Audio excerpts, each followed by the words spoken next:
Welcome everybody to Bobby Talks, ... Those dots are there to tell you that there's always more to the story. Today, I have the protagonist of the story. I have the independents on the political spectrum. I have maybe the only reasonable and rational people left in the room. However, I know both of these guys very, very well. Nobody has ever identified them as either rational or reasonable. Ladies and gentlemen, Pete Cool, Jay Williams, thanks for being here, guys. How's things going? How you doing, Pete? Good. Doing all right. Jay? Good. Thanks for inviting me in. Man, I appreciate it, guys. This is something I've been wanting to do since I started the show. Obviously, I started the show after the George Floyd murders. Right. And it felt like the whole nation just got sparked, right? We were already in COVID. We were already kind of had nothing to do. Unemployment's going high. People are losing their jobs. And I was like, you know what? What I want to do is just kind of have conversations with good people, public discourse that is good for people to hear and listen to everybody's thoughts, everybody's side of things, their perspective. So I think today it's great to start with the independents because I really do believe that if you are willing and flexible to anybody, I think that makes you, advantageous when it comes to these things, to have a seat at the table when it comes to talking politics. Anybody that, in my opinion, that just does straight ticket, I don't understand it. I want to hear their side, but I don't understand it. And I think that's where we are today. So, let's start with where you think our current state of politics are, Jay. Just like where you think the nation and the people are as a whole with where we are with our government and everything. Very divided would be the best descriptor I could use, and I believe that's probably been the case for probably the last 2 decades. It's gotten progressively worse. Okay. What about you, Pete? What do you think? Where are we at? I think we're in a horrible position right now.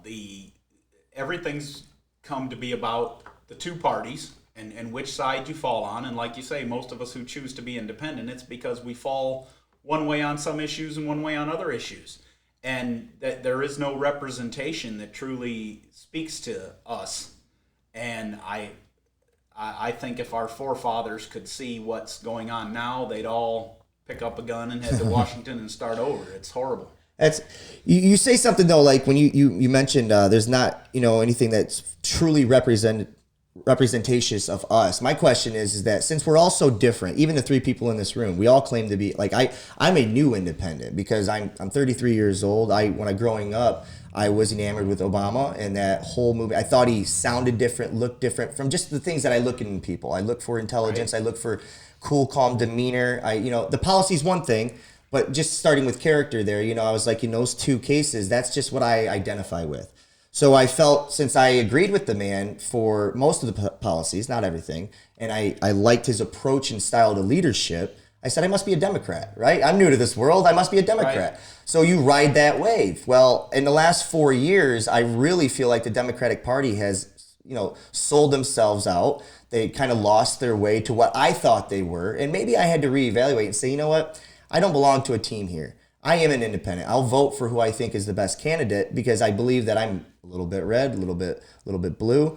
But when you have 3 different people here that maybe lean right, lean middle, lean left, how can you truly have a party that represents us? How does that work? Well, I don't think that's anything new. Okay. I think, he spoke about the forefathers. It wasn't new then either. But I think what is new and what has unfortunately developed is the lack of ability to discuss these items and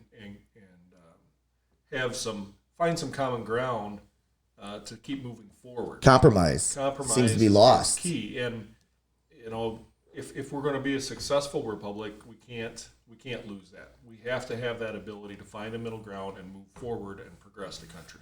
One thing I've always appreciated, those of you that don't know, Jay is my assistant basketball coach. And what I appreciate about what Jay does is he's never shy to let me know if there's something bother him.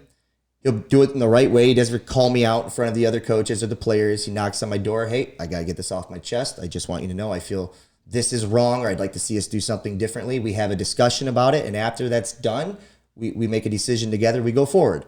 And we don't hear too much about it again unless it shows its ugly head.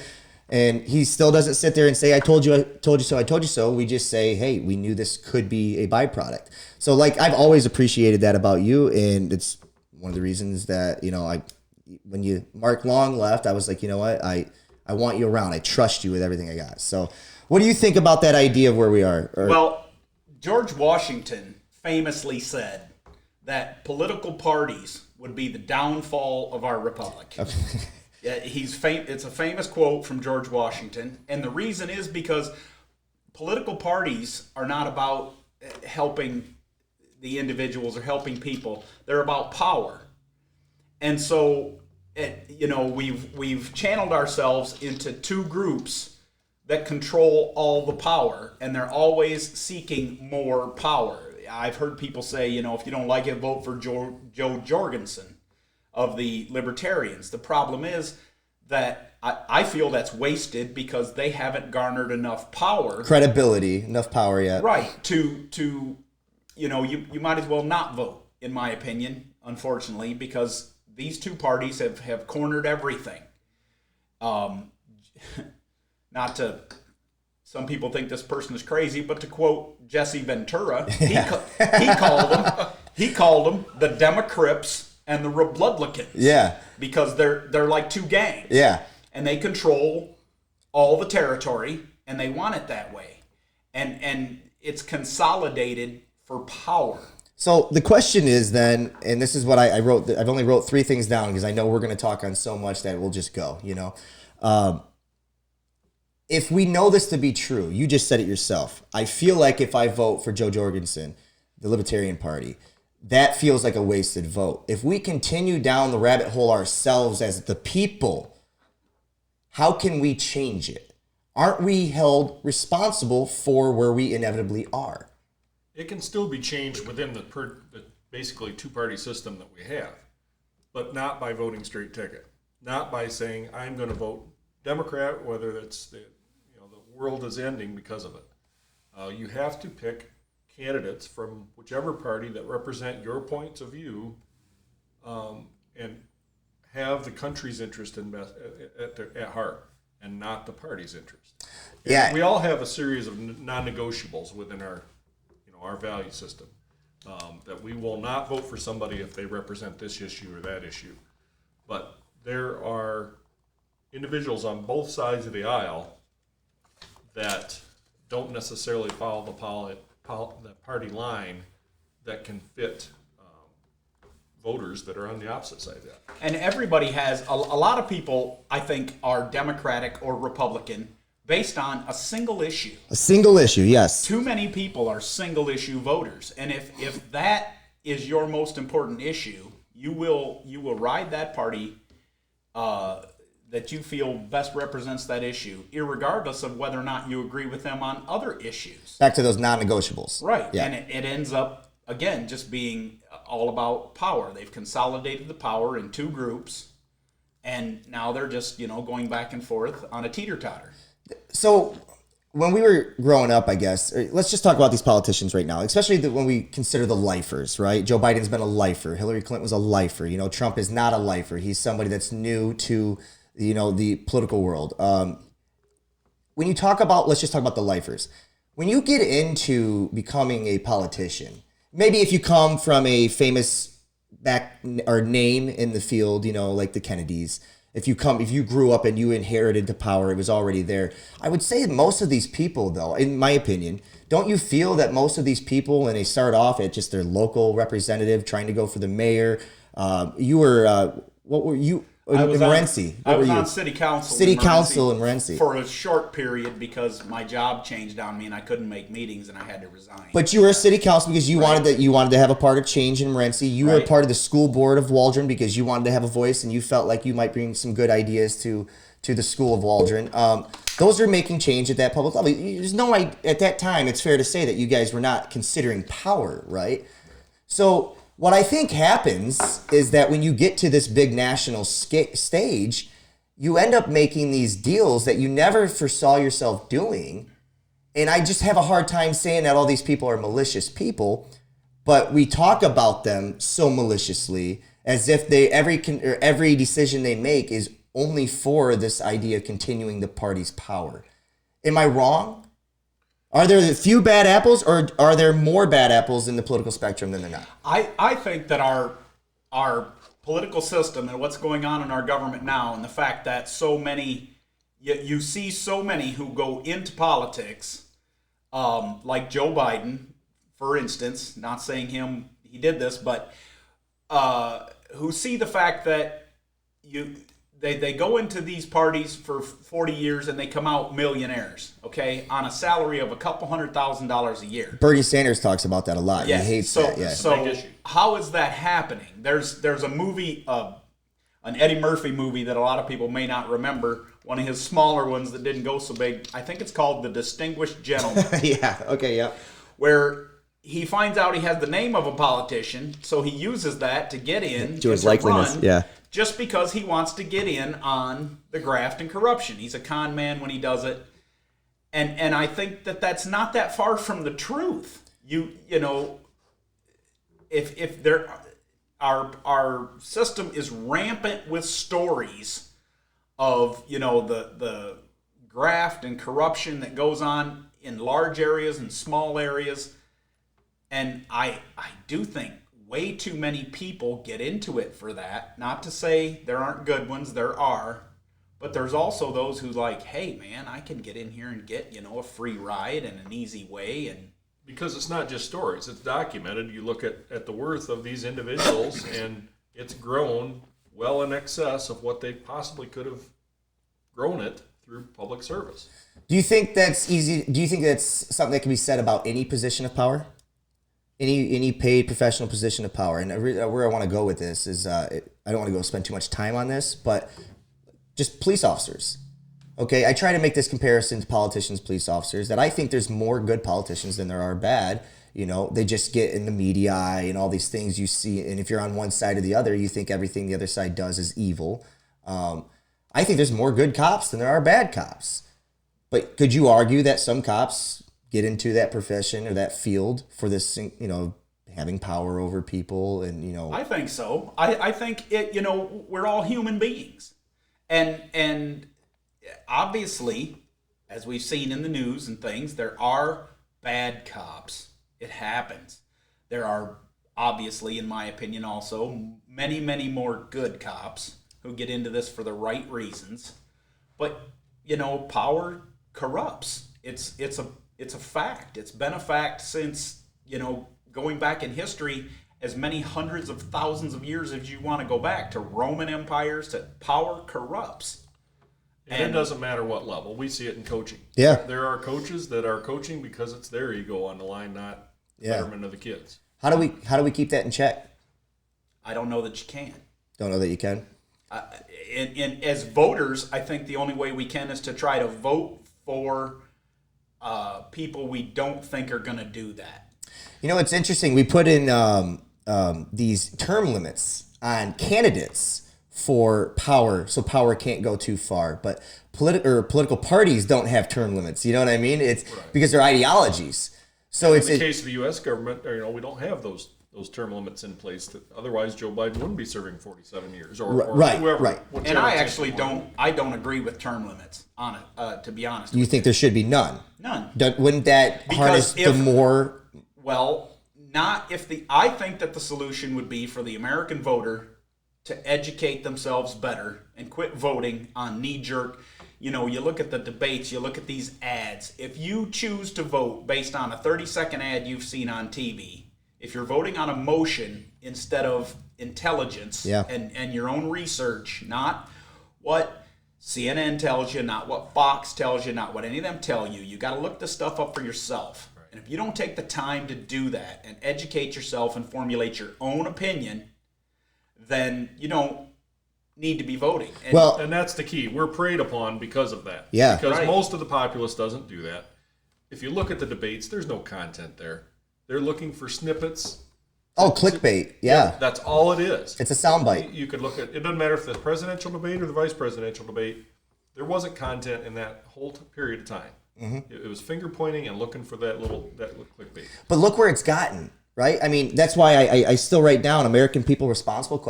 Because you said it yourself. I still go back to this. It's like you're an educated voter. You're somebody that takes the time to try to figure out, do your research, and yet you're saying that the person that I'm not saying that I don't want to put words in your mouth. That I'm not saying that you think Joe Jorgensen is the best person that represents your ideas.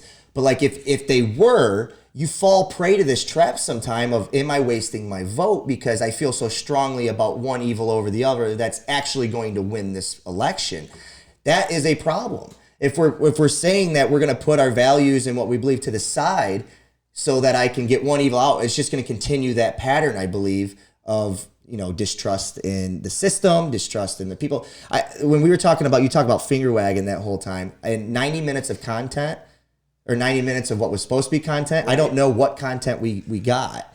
None. They were speaking to the lowest, I don't want to say IQ, but perhaps the lowest interest. The emotional based people. Because I don't want to call anybody out, but I know a person, very personal in my life, Yeah.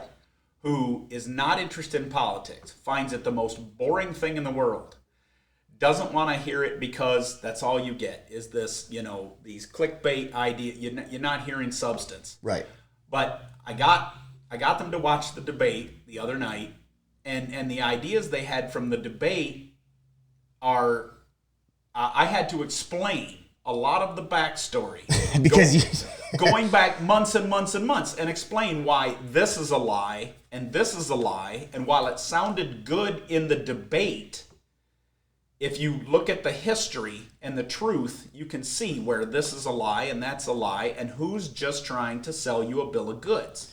But too many people aren't interested in it. Right. Or in the case of 3 of the candidates, they have decades of political experience, and the actions speak way louder than the words. All you have to do is look at their history to know exactly how they're going to take the country going forward. But you have to be interested enough to look at the history. You have to be interested enough to follow along day by day, so that at this point, you're not just, you know, any one of them can give you a 2-minute speech, right, and sound good and sway you uninterrupted. If you, 2 minutes on, if you just met them, and you didn't know anything about politics in America or their political history or anything they've said, that sounds good. That sounds good. Yeah. Politicians they're like car salesmen. They can sway you in the moment. But the problem is that you are the audience, and you have to, like you were saying, you can't be swayed. The issues are, and this is what I would say we hold more responsible now than ever before, and I'm going to tell you why. Because of what you just said. So a couple weeks ago, I did a show, my episode 11 was on human downgrading. Cell phones, smartphones, social media, and the way we look at media today in general.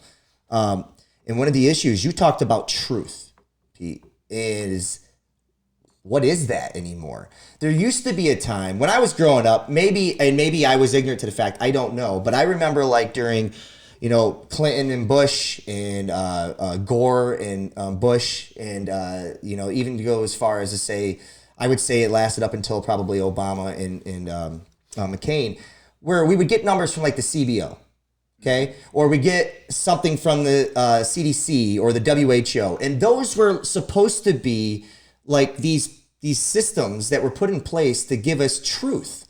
And both sides were supposed to look at it as truth. The problem is now all of these have been discredited along the way. And now the human people, which we don't have enough time in our day. If you have families, I don't have families right now. Right. Very easy for me to do a talk show. I put as much in my day as I can, but still at the end of the day, it's easy for me to sit down and do the research. When you're raising a family, he's got 3 boys, right? 3 boys, and they're all, you got a 9th grader, you've got a 6th grader now, 7th grader, and a 5th grader. And a 5th grader. I mean, and he's working a full-time job. His wife's working a full-time job. And you got stuff on top of that, and they're in sports. When are you supposed to sit down and fact check everybody? You're supposed to have systems in place that give you truth, that you can trust in inherently as much as you can. But those systems are also run by people. And people are flawed. Political people get into these systems so that they can sway the votes. But if we don't have a common ground on anything, how can we come to the table and have a discussion about any of those things that those numbers are attached to? And that's why this snippet type of mindset that most of our society is in is not sufficient to get any kind of that common groundwork behind you. You have to know history to be able to make the right judgments. Just even the other night during the vice presidential debate. Yeah. candidate Harris, she spoke about Abe Lincoln. He didn't say any of those things. Right. But it sounded really good if you didn't know your history. Right, it sounded really good, and then they fact checked it the next day, Right. and even CNN had put it out and said she wasn't 100% accurate on her story. She was way far off Right. 100%. Right. But probably 75% of the populace, that sounds like something Abe Lincoln would say. You invoke the name of Abraham Lincoln, and people are all of a sudden like, Abe Lincoln? Wow, what did Abe say, Kamala? And they're like, Yeah, It's no different than basketball or farming or anything else. At some point, you have to do the work. right. And we see that in our voter turnout. It's very disappointing every year to see the low percentages every election year of the people that actually take the effort to go vote. Yeah, but it sounds almost like we're almost thankful because it sounds like we don't believe majority of the American people are educated on these topics. And I am at the point now where I used to say, you have one vote, go use it, right? The problem is that if they're not educated on these topics, and I say this in that last show that I was talking about, is that if you don't know what you're talking about, and this goes back to social media today, MIT put out a poll or a survey, or they did some research, and it said that real news travels 6 times less than fake news because we're so emotionally triggered by what we see on Facebook, and we share it, what we see on Twitter, we share it way faster without fact checking any of it because, like you said, it sounded really good. The problem is, are we taking MIT at their word? Are we using that as truth and then trying to fix that problem? Or are we saying, nah, MIT, they're led by this, and this, and this, and liberals go there? Is that where we're at? Because if that's the case, you can't fix any problems because we're not looking at the sky and saying it's blue anymore. it has become these days that the problem is that you even have to fact check the fact checkers. Right. Because if you get a fact checker that is and I'm not saying one party or the other, they both do this, but if you get a fact checker that, let's say, run by Democrats, and they're gonna say everything that Republicans say is a lie and everything that Democrats say is true, then you gotta check the fact checker and find out, does this fact checker have a political leaning, and are they telling me the truth? But at some point, you go down a rabbit hole. Right. That isn't, I mean, who makes us qualified to tell you what the numbers, the 3 guys in this room who don't have we're not in these positions. How are we qualified to know what the unemployment rate really truly is? We don't have that information. We've got that information that's given to us from the CBO, right? We have to trust these things. So one thing that I did not like is I'm not a fan of the trying to discredit the election right now. Correct. Okay, and it was discredited. They tried to discredit the election the last time around, and it was on both sides now.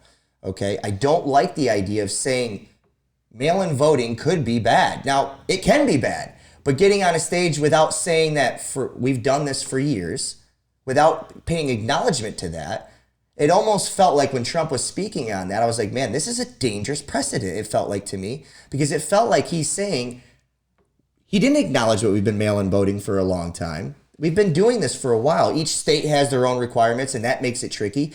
I've been bothered by the fact that with the stimulus checks, dead people got over $1 billion in wasted money.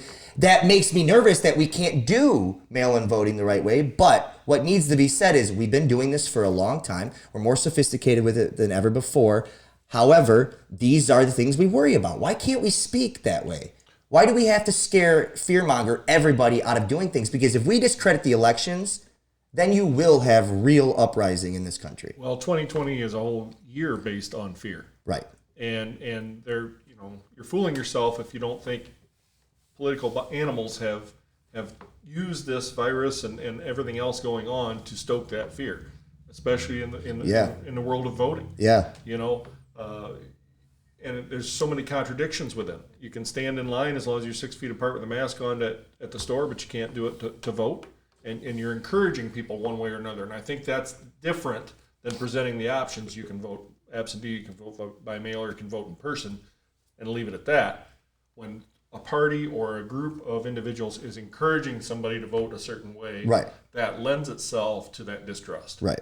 It's like I had an official show up to my middle school girls volleyball game the other day wearing a political party's mask on, and I was like, I just didn't feel that was the time to do that. I feel like we've lost kind of our place, and we're, appropriate nature of human beings have just gone out the window. So what I was saying on my show a couple weeks ago is that if you actively participate in sharing a video that you don't fact check, that you don't know to be true, but you are emotionally triggered, to me, you are actively part of the problem. And I can't tell you how many times over the last couple weeks I got a few friends who do this, who share stories on Facebook, a supposed news story. Yeah. And I don't just read the headline. I got to click on the story, and you go in, and what you find is a satire site that has made up a story that is so ridiculous because they think it's funny. Yeah. Right.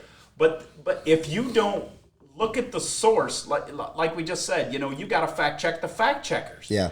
Well, if you're not looking at your source before you're sharing that headline, then you are part of the problem. That's right. And when it's, the Onion or, there's so many others right now. I just seen this yesterday. A friend of mine shared something, and I looked at the story, and it says right at the top, satire site. Yeah. But who knows what satire means? We got to be intelligent enough to know what these words mean because words matter. And we have to stop treating this as a celebrity contest. Yeah.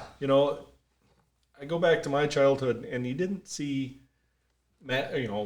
all the T-shirts and masks and all this stuff for a presidential candidate. You might see a bumper sticker every now and then and a yard sign, but now we're treating it like it's Wolverines and Ohio State Buckeyes. We are blindly supporting our team, no matter how unethical our quarterback is. We're going to root for that team, right? And that's the problem of where it's at.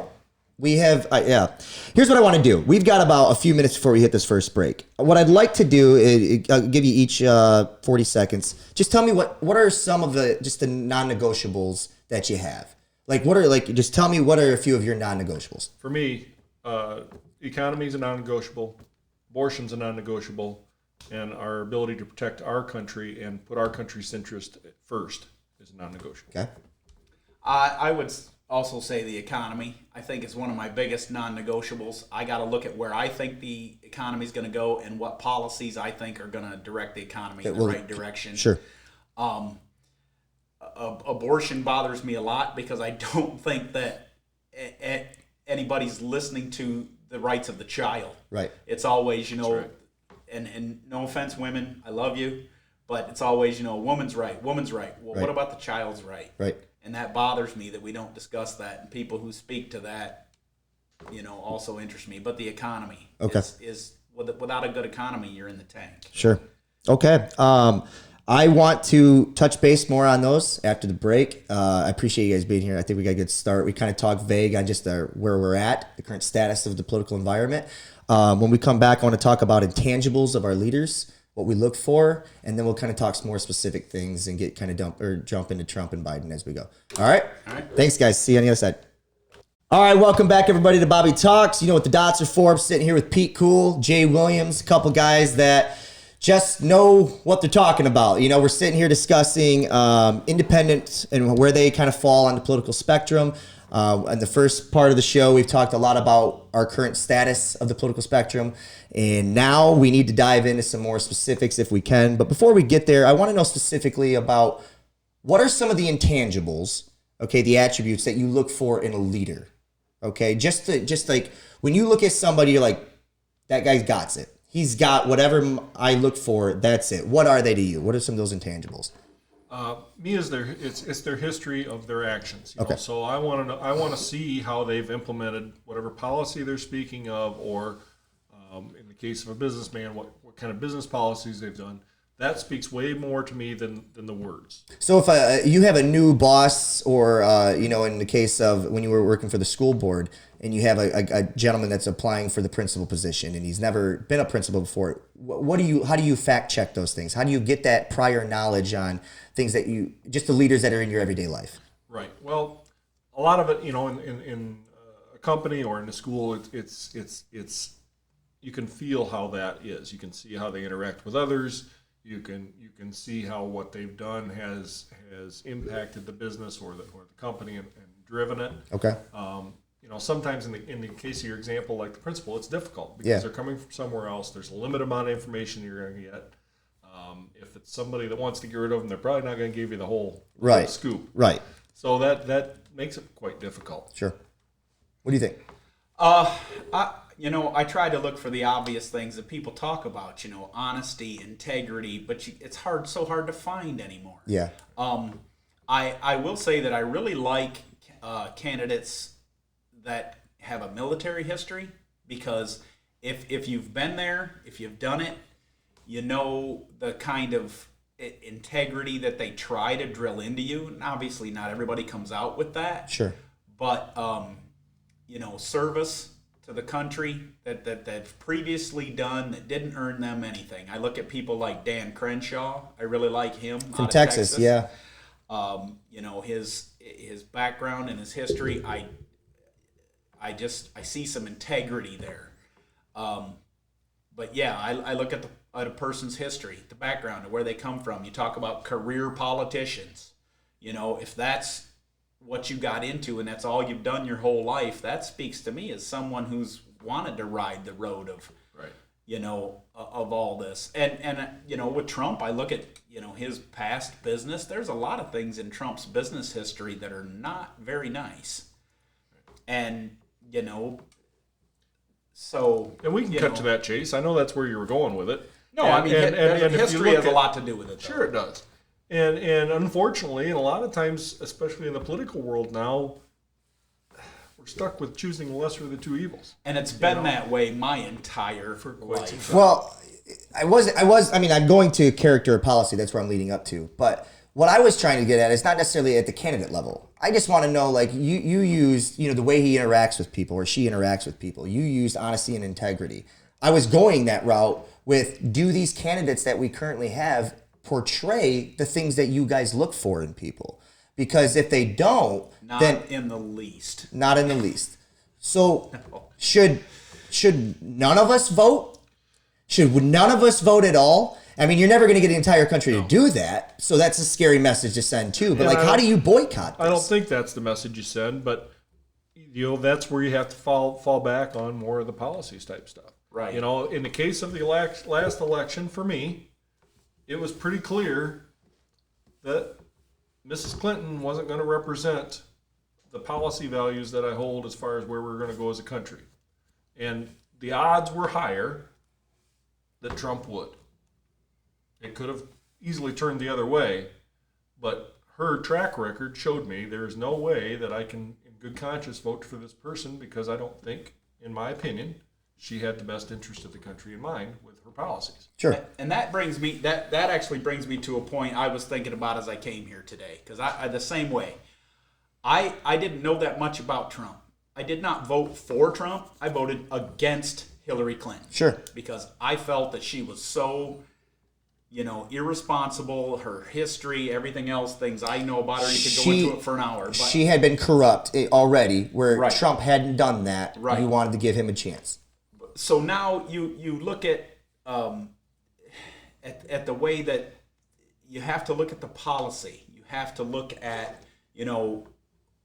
the ideologies and which general ideology you think is going to work.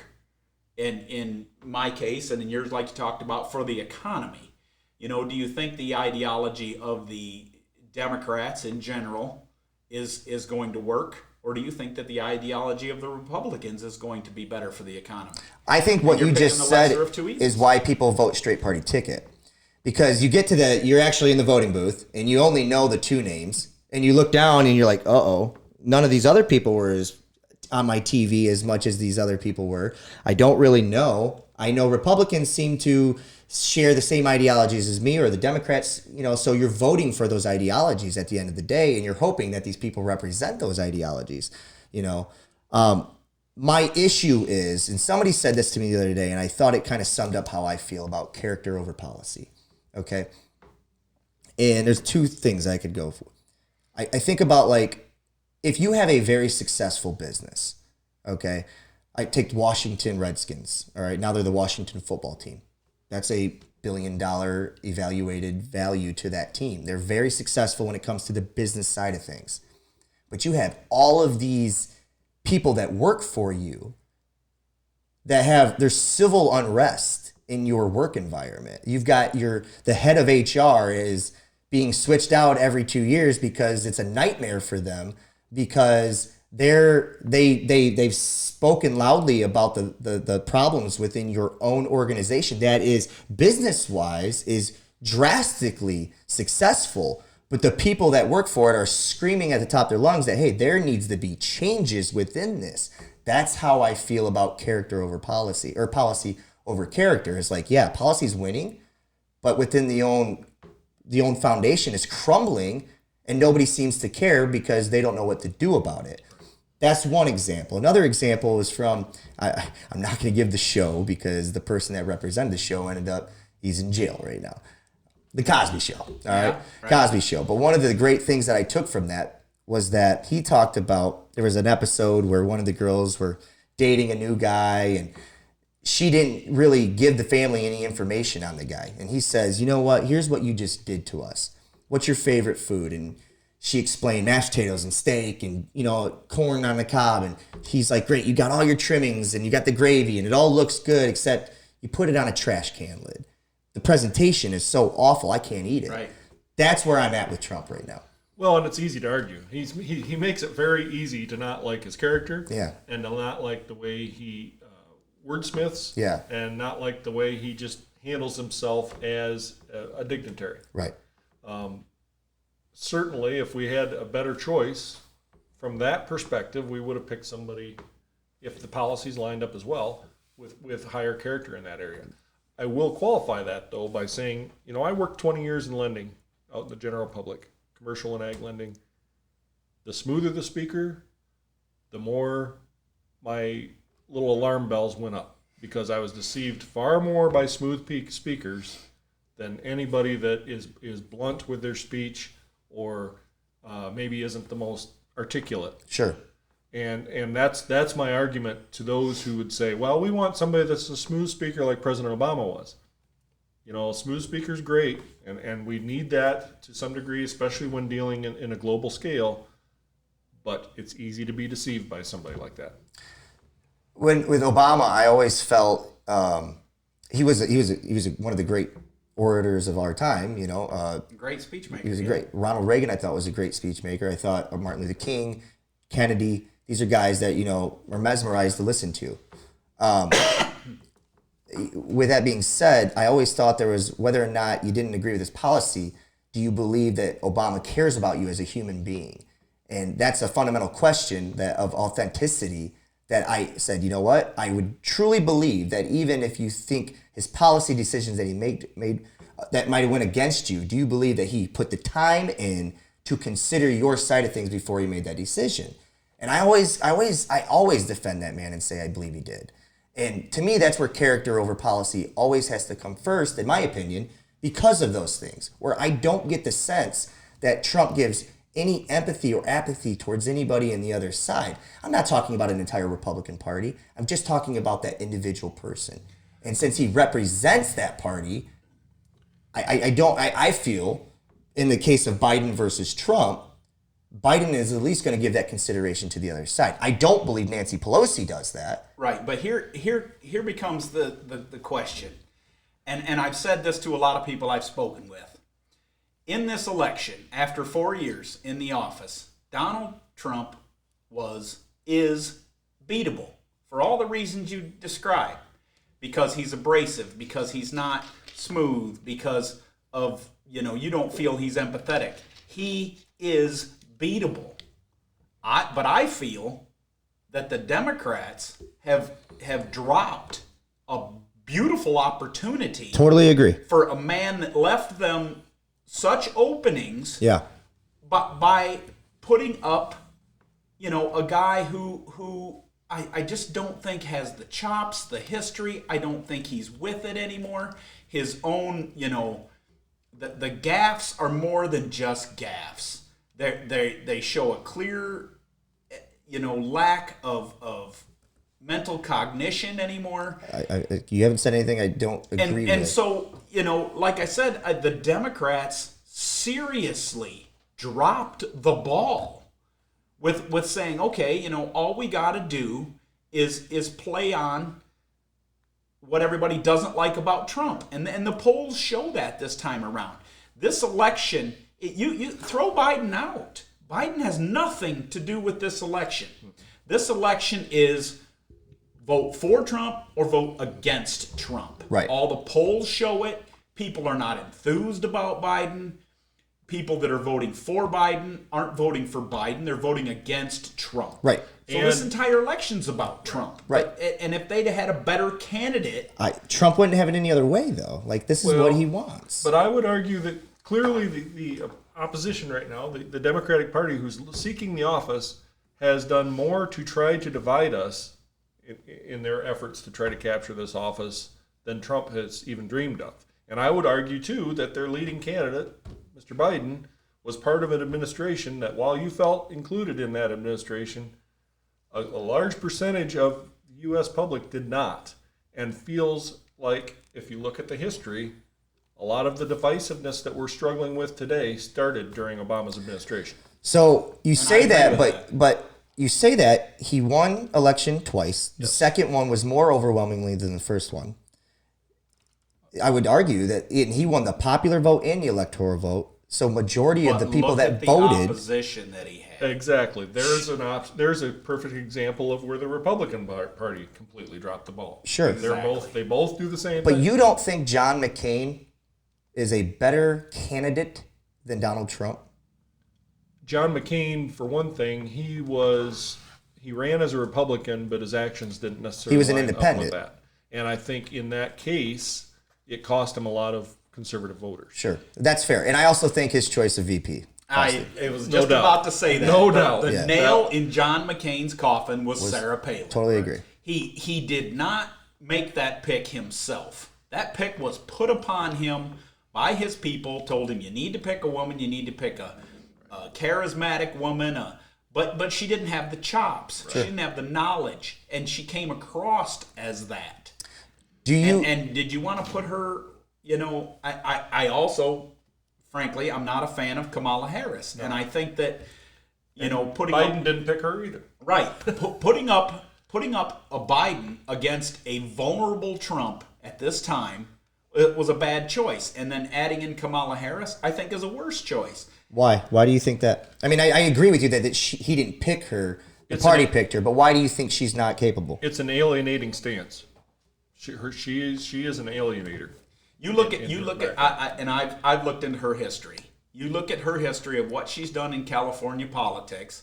It's not been what's good for the people. It's been partisan. It's been highly partisan. I mean, there's just so many things that she's done as the Attorney General of California that I don't stomach. I've done the reading. I just don't feel that she's a good candidate. I don't feel she comes off well. I feel that she was picked because she's a woman of color. Well, she was picked because of that. Period. She was. But that also doesn't discredit that she put herself in position to be somebody who got picked either. Well, I agree with that. So what I'm saying is that when I look at, Biden is strange to me because I was a big fan of Biden in 2008. Actually, so much so that I didn't even know much about Obama, Biden was my first choice because he was, to me at that time, he was the Donald Trump in the sense of he was a lifer. It was not that same sense, but kind of speak from the hip, speak from the way he feels instinctively. And when you do that, you're going to have moments where you trip over your words. No doubt. And that's where I tend to give Trump the leeway at times. The problem is that he's actively on Twitter. He's actively doing things all the time where it's like, oh my gosh, if you're a supporter of Trump, like you have to admit at times you're like, dude, put the phone down. Like something, please help us out here. Like give me the bone. And I agree. These are the things that make him vulnerable. Right. And these are the things they could have taken advantage of. But in some cases, it's also the things that have shown the vulnerability of the Democratic Party as well, because, he throws a lot of stuff out there. Some of it's just to poke the bear. Right, but he's the president of the United States of America. I'm not saying it's right. At a time when they see Trump vulnerable, what they're trying to hit him with to beat him is higher taxation. On the wealthy. Let me tell you something about that for a second. You want to talk about higher taxation on the wealthy, and this is where we get back into the economy. Sure. Okay. if you think you can build these social programs, these trillions, I can't even fathom trillions.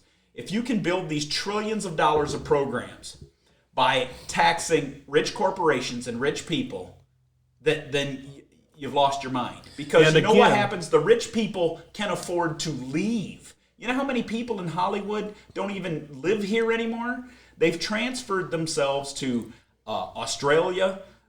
Madonna lives in England. She's not an American citizen. These people leave, and the corporations also leave. So did the Trump it's another- tax cuts? Did the Trump tax cuts benefit corporations? Yes, but that keeps them here, giving people jobs. Yeah, and this whole wealthy thing, sure, there needs to be some balance there, but it's another form of divisiveness. It's used right along with race and gender to divide us in a country. There's nothing wrong with being successful. right. And there's also nothing wrong with being successful and not having to pay an unfair tax. But what we're saying is, though, is that if for those people in that position that are, whether you want to label them the top 1% or whatever, those people that have worked for those things or inherited those things or whatever, absolutely. Mike Bloomberg, I couldn't believe the Democratic Party was attacking Mike Bloomberg for funding his own political party, calling him a billionaire, and as if that was a bad thing. Mike Bloomberg and Trump took advantage of rules and policies that were in place. Correct. What we're saying, what the issue is that we're talking 21% or 27%. We're talking 6%. That's where you start getting to these difference in ideologies, right? State tax, income tax in California is 17%. Where a state income tax in Houston, there isn't one, right? Or in Texas, there isn't one. So if I'm an NBA athlete, I'm choosing between those two cities. It's very Right. easy for me to do. However, would you be in favor then of a state mandated tax that's fixed across the board? Because then that argues big government. I'm in favor. That's of no a longer flat state tax. rights. I'm in favor of a flat tax. Of what? A percentage. What's the percent though?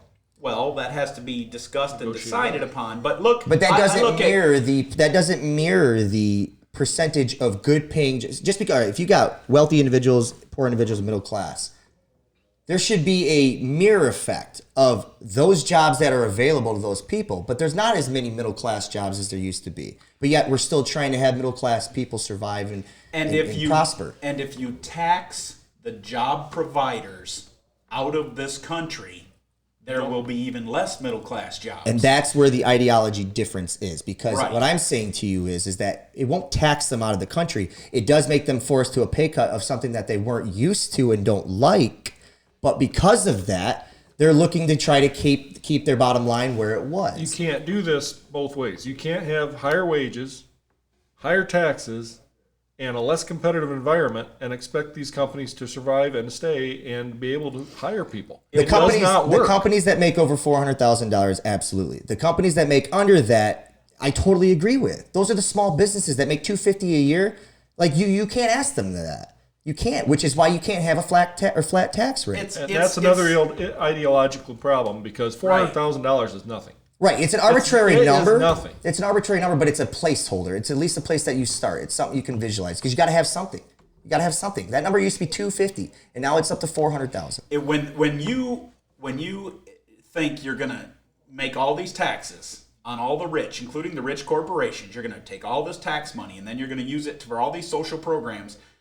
That's been tried. That's been done everywhere, and it falls apart every time because the corporations will go, if they have the ability to go elsewhere and not pay that tax, they will do it. They have done it. To say they won't do it, they will do it. Yeah, because I have been in the working world. I have worked with these two hands for my entire life. Right. And I had a job leave in a good factory. I had an Adrian that went to Mexico because they could pay them $2 a day Shame on them, though. Yes, shame on them, Shame on them. That's what a corporation's going to do. But that's the problem. So, like, when we sit here and say, I have to buy American, but those that are providing American can leave anytime they want to, for people that don't have the same labor rules and regulations in place as we do, this is in the carnival or the So what cruise are you line going to do? industry. Force them to be here? They'll Right. close. That doesn't work. Or You- you're going to force them to be like the airlines where you're constantly subsidizing them?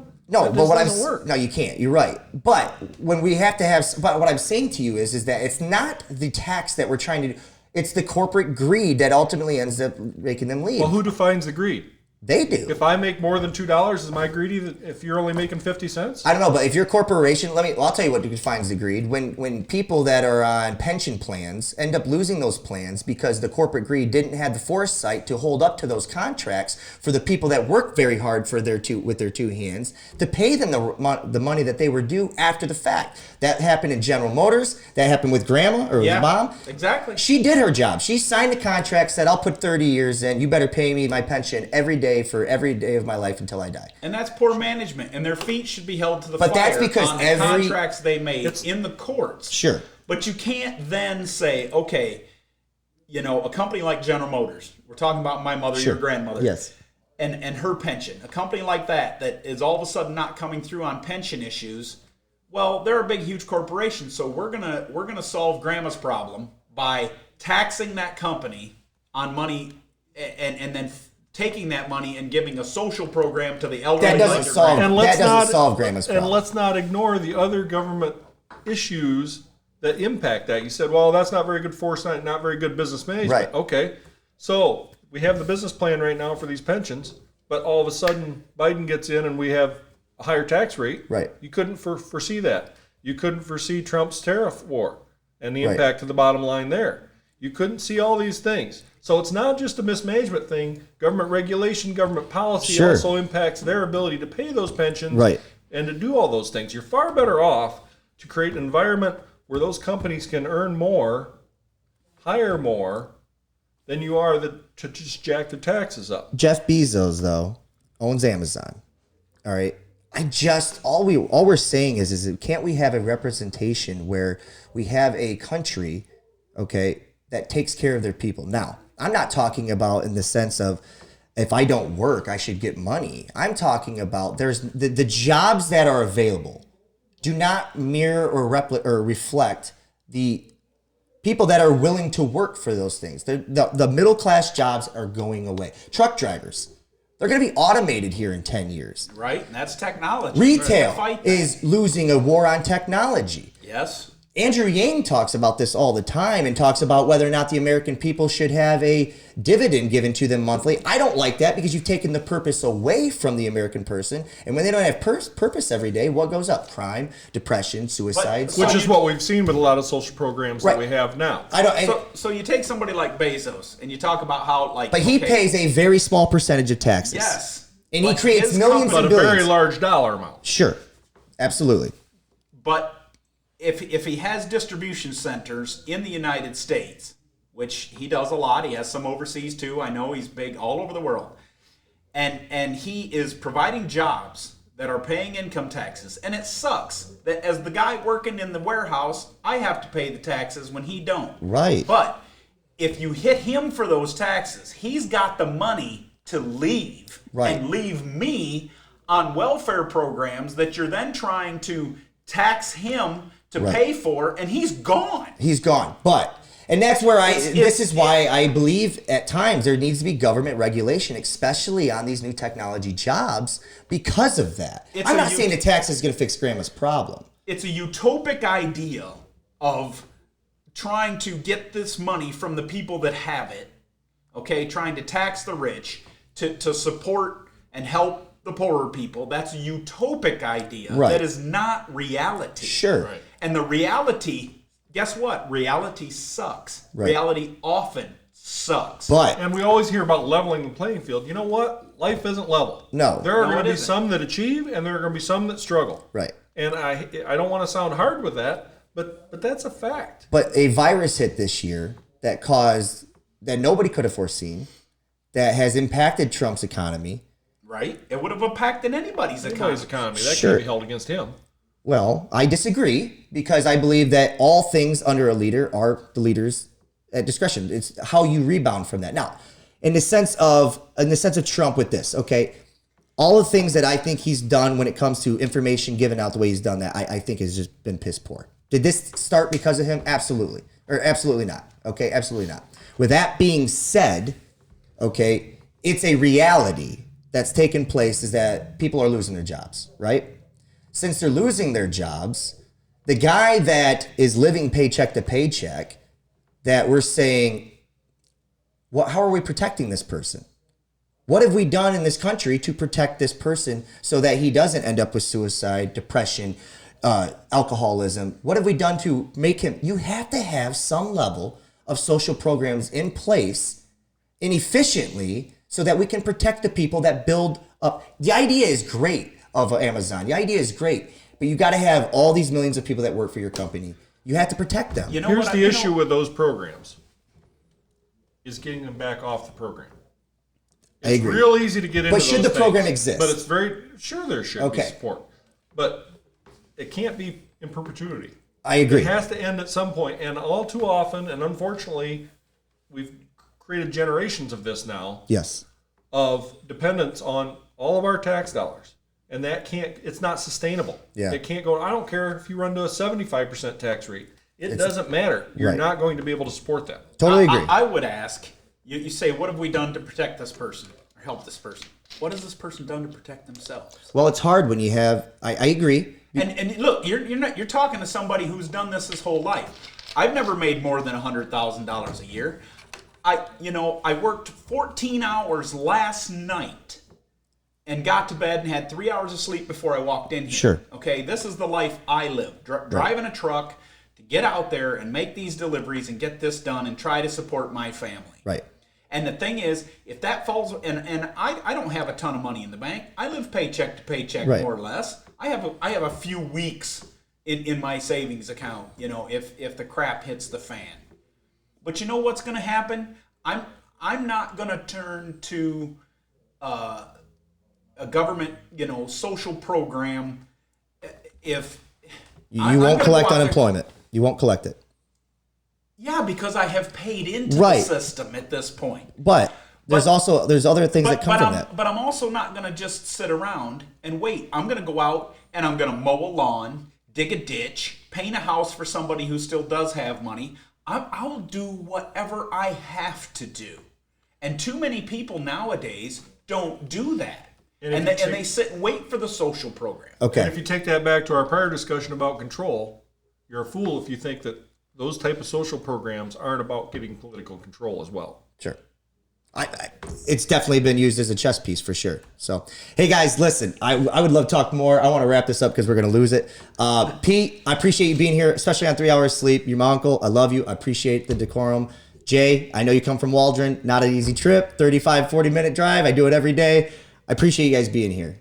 All right. Thanks. Final words? Thanks for having us. Appreciate it. Final words, educate yourself. That's right. And vote. But you got to educate yourself. You have to do the work. For sure. Right. Hey, Bobby Talks. We appreciate it. See you guys next time.